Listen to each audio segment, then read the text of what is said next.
Good afternoon, tubers. Here with the Reckless JK and Reckless Overland for the channel. And I got something in the mail today. I got a new drive shaft in the rear.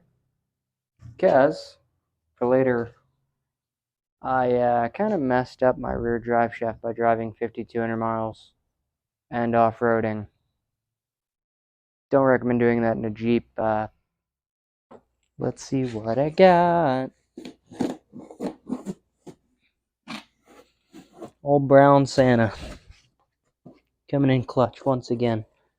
I just got this overnighted to me from Northridge 4x4. Oh, it's Staples. I'm an idiot.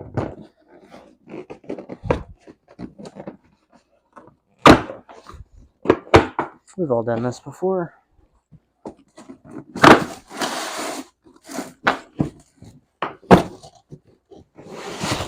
Ta-da! Hopefully you can see what that is. An Adams drive shaft. Very nice.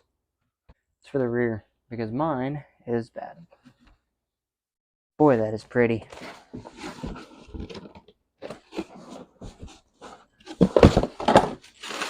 I've been having rear drive shaft issues for the past 2 years. U-joints going out all the time and everything.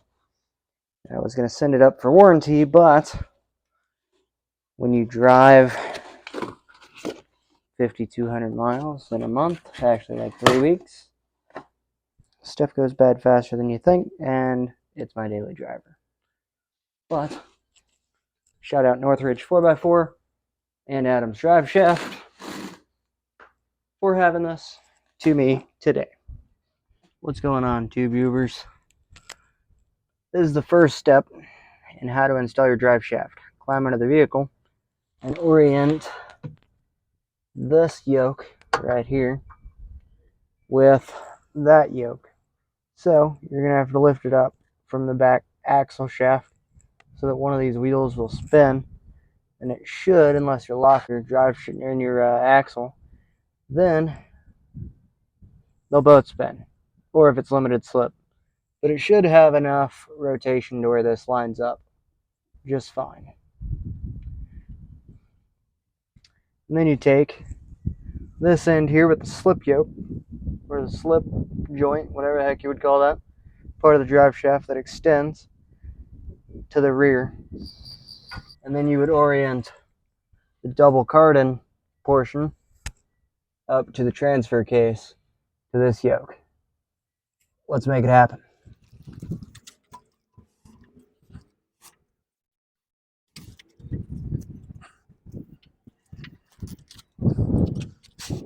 Rear brake. $700 sticker. Woo! They also include a patch, so that's pretty sweet. Also, big shout out. They mark which one. Attention to detail is definitely more from Adams drive shaft here. Please clean the oil residue off of the bolts before using Loctite. Torque to 18 foot-pounds. Rear brake again. Just a note, every time I get these U-bolts, no matter if I take my drive shaft off or I'm putting one on, I always put the washer and the nut onto it so I don't ever lose it. For this case, you're also cleaning the threads by putting this on, so it helps out a lot with the Loctite.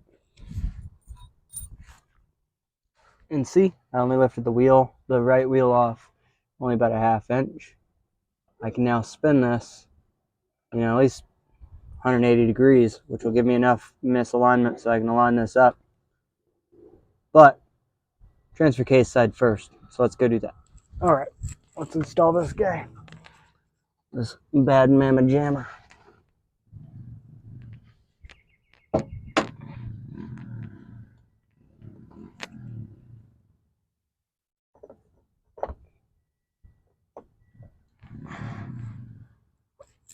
Oh boy.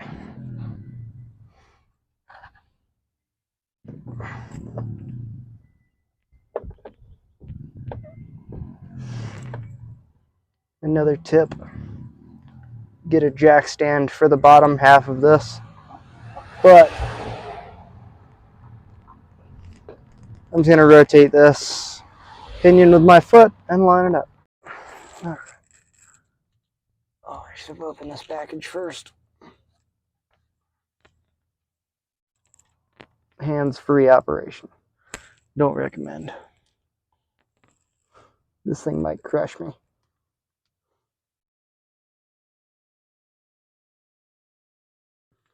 Little bit of Loctite. Little bit of hope. Prayers, faith, whatever you want to call it. Beer. All the same. Ho, ho, ho. That lined up first try. Don't let me fool you that I'm good at this. Yeah, that was way too much Loctite. I really hope I don't have to take this guy off.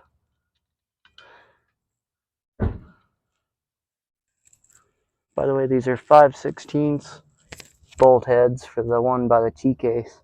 And it should be the same as the old one, a 13 millimeter on the differential side. Of course, you can't fit a ratcheting wrench up there, because that would be easy. It's no yoke. Straight to the shaft. Wait, what?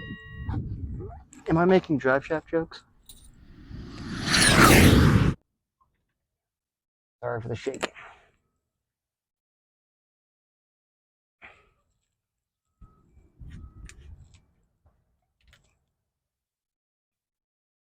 The danger of this falling out is there are things called needle bearings inside of the U-joint that allows this to rotate. And they are a pain in the rear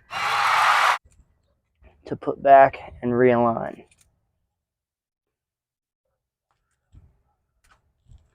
Boy, I highly recommend going to the gym after this job, not before.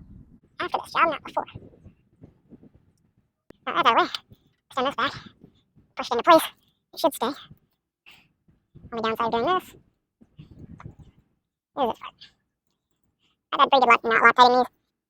Especially now that my hand is covered in grease. I probably won't.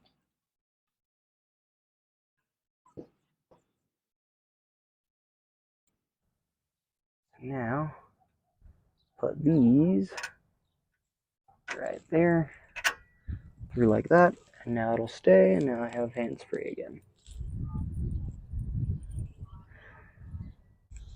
I'm just undoing these.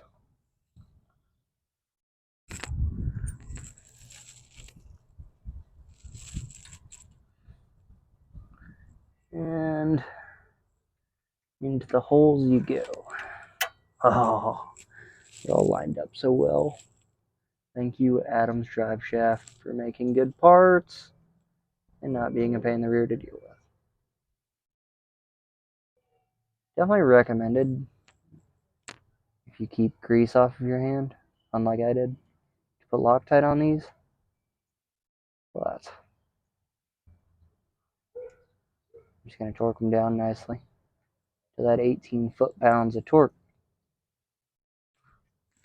But it's almost a beer break time, so I can just wipe. Well, beer break time. Alright. Now that I've gotten all my tools, it is indeed a 1/2 inch or 13 millimeter, whichever one you want to use. And it is righty-tighty.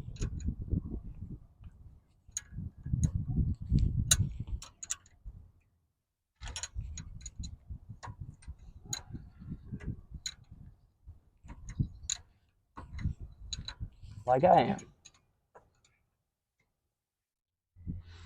Alright, now that we got that side done, let's see if the 5/16 ratcheting wrench fits on here. Put it on Tighten. Is it not? Not fit, or is it not 5/16? It might turn me into a liar. Nope, it's 5/16, so it just doesn't fit. And when I say it doesn't fit, I mean there's too much space on here on the ratcheting wrench. It's just too bulky. Well, it's 3/8, but still, you get the picture. And subscribe, share, comment. If I did something wrong, tell me. If I did something you've never seen before, tell me. If you hate me, tell me. If you love me, tell me.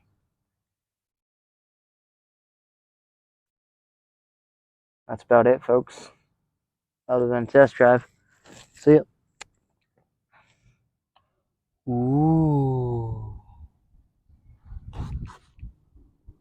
Ah.